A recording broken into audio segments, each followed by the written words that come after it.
Market से करते हैं तो एशिया बाजारों की अगर बात करें तो यहां पर मिला जुला कारोबार नजर आ रहा है। गिफ्ट निफ्टी करीब 30 अंक गिरकर 19,700 के पास है और चीन और हांगकांग के बाजारों में तो तेजी नजर आ रही है, लेकिन जापान और कोरिया के बाजार जो हैं वो दबाव में नजर आ रहे हैं। आपको बता दें क्योंकि चीन ने प्रॉपर्टी मार्केट को सपोर्ट देने का जो अनाउंसमेंट किया है, जो वादा किया है, उसको लेकर के मिला जुला कारोबार यहां पर नजर आ रहा है।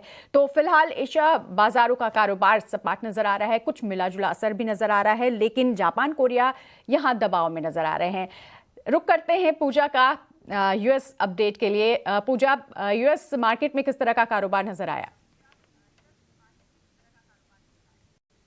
बिल्कुल, वहां से अच्छे संकेत आ रहे हैं और कल हमने देखा कि आज से फेड बैठक शुरू हो चुकी होगी और कल उस पर फैसला भी आएगा। उसके पहले हमने देखा कि यूएस के मार्केट में तेजी के साथ कारोबार हो रहा था और फरवरी 2022 के बाद हमने देखा कि डाउ जोन्स अपने ऊपरी स्तर पे बंद हुआ, करीब 0.5% की तेजी, 180 अंक उससे ज्यादा की तेजी थी डाउ जोन्स में। नैस्डैक और S&P 500 में भी अच्छी तेजी देखने को मिली है। तो डाउ जोन्स में तेजी का दौर लगातार जारी है और यहाँ पर अनुमान से अच्छे नतीजे जो आ रहे हैं, अर्निंग सीजन जो है वो भी अच्छा है, उसका भी एक सपोर्ट यहाँ पर अमेरिकी बाजार को मिलता हुआ दिखाई दे रहा है।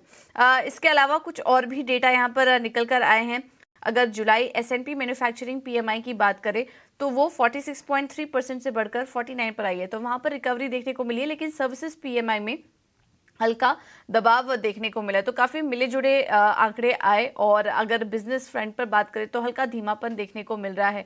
इस आंकड़े को देखते हुए अब फेड की बैठक भी काफी इंपॉर्टेंट होगी, क्योंकि फेड भी कहीं ना कहीं चाह रहा है कि मंदी के सिचुएशंस में ना जाएं और दूसरी तरफ इन्फ्लेशन को भी काबू करने पर फोकस बना हुआ है फेड का, जिसका कि असर अब धीरे धीरे इकोनॉमी पर नजर भी आ रहा है।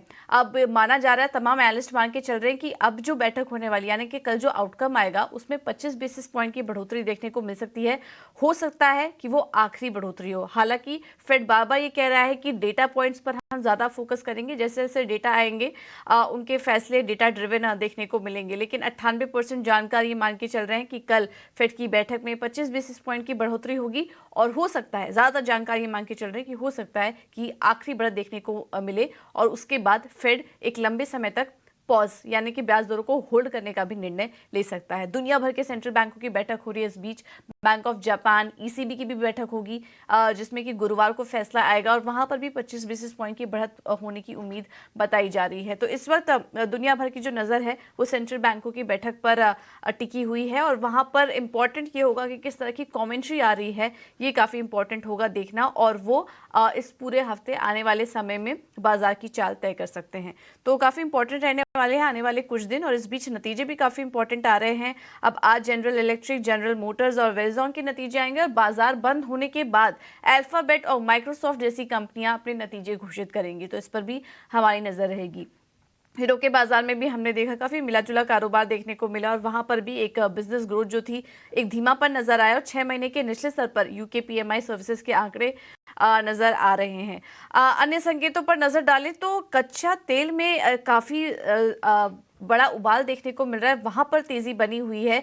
एक तरफ सप्लाई की भी चिंता है, जिससे कि कच्चा तेल अब 3 महीने के ऊपरी स्तर पर आ चुका है। कल हमने आपको बताया था कि रूस यूक्रेन के बीच भी अब टेंशन बढ़ती जा रही है और इस बीच चीन भी एक राहत पैकेज के ऐलान करने की बात की जा रही है, वहां से भी डिमांड बढ़ सकती है।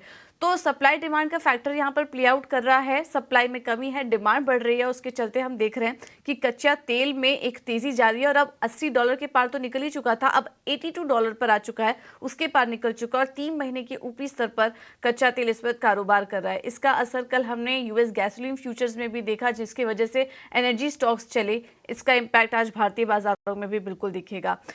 इसके अलावा अगर बॉन्ड मार्केट्स और सोने पर नजर डालें तो US 10 ईयर यील्ड्स 3.87% के पास हैं और क्योंकि डॉलर में जो तेजी हम देख रहे हैं उसके चलते सोने पे हल्का दबाव है। तो अब ओवरऑल नजर है फेड की बैठक पर और वो आने वाले समय में कमोडिटी और कच्चे तेल की चाल जो है वो तय करते हुए नजर आएगी।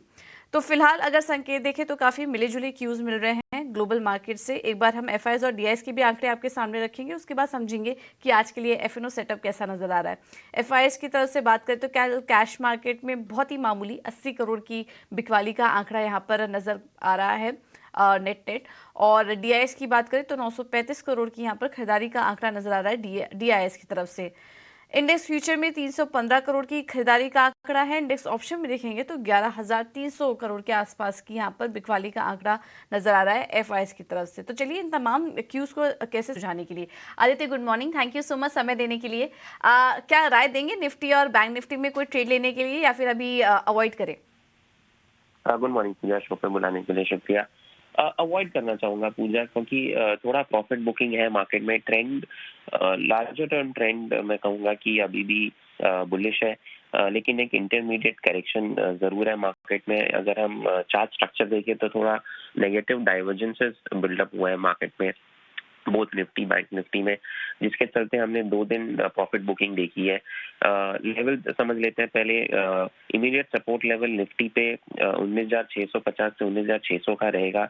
अगर हम ऑप्शंस डेटा की बात करें तो पुट में भी ओपन इंटरेस्ट सबसे ज्यादा वहीं बिल्डअप है 19,600 से 19,650 पे। तो ये समझ में आ रहा है कि मार्केट का सपोर्ट इमीडिएट 650-600 पे रहेगा, और ऊपर में हर्डल 19,800 से 19,700 का रेजिस्टेंस है। अगर 19,700 के ऊपर आज मार्केट ट्रेड करने लगता है कंसिस्टेंटली स्पॉट लेवल्स पे, तो आप एक लॉन्ग ट्रेड ले सकते हैं 19,650 का स्टॉप लॉस लगा के, और मार्केट 19,850 से 19,900 के बीच में आपको कहीं ना कहीं जाता हुआ दिखेगा। और अगर मार्केट 19,650 ब्रेक करके उसके नीचे सस्टेन करता है तो एक शॉर्ट ट्रेड ले सकते हैं। मार्केट आपको 19,600 से 19,500 की तरफ जाता हुआ दिखेगा। एक रेंज में रहेगा मार्केट, मुझे लग रहा है डाउन साइड 19,500 और ऊपर 19,900 का एक रेजिस्टेंस है। और मार्केट में थोड़ा सा वॉलिटिलिटी आ सकती है, तो सैवी ट्रेडर्स के लिए सही रहेगा इंडेक्स पे ट्रेड करना। अगर आप बहुत ज्यादा सैवी ट्रेडर नहीं है तो अवॉइड करें इंडेक्स में ट्रेड करना। बिल्कुल आदित्य, और आज की रणनीति क्या है? पिक्स कौन कौन से हैं आज के? तो एक बाय और एक सेल कॉल के साथ जाना चाहूंगा। जैसा कि मैंने कहा कि थोड़ा अनसर्टेनिटी है मार्केट में, तो बाय रिकमेंडेशन के लिए HAL मैंने पिकअप किया है। हिंदुस्तान एरोनॉटिक्स बहुत ही शानदार मोमेंटम है स्टॉक में। एक अच्छे अपमूव के बाद स्टॉक कंसोलिडेशन फेज में गया था और अब वापस एक ब्रेकआउट आता हुआ दिख रहा है हमें स्टॉक में। करंट लेवल्स पे खरीदारी करें, टारगेट रहेगा 4,100 का, स्टॉप लॉस लगा नीचे 3,750 का।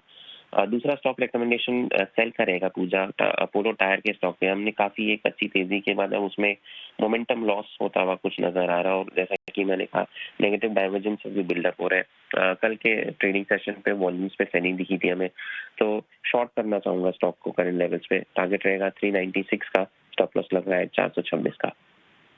तो HAL और अपोलो टायर्स आज की रणनीति सुझा रहे हैं आदित्य अग्रवाल। शुक्रिया इस पूरी जानकारी के लिए। चलिए आगे बढ़ते हैं और अब बात कर लेते हैं अर्निंग्स की।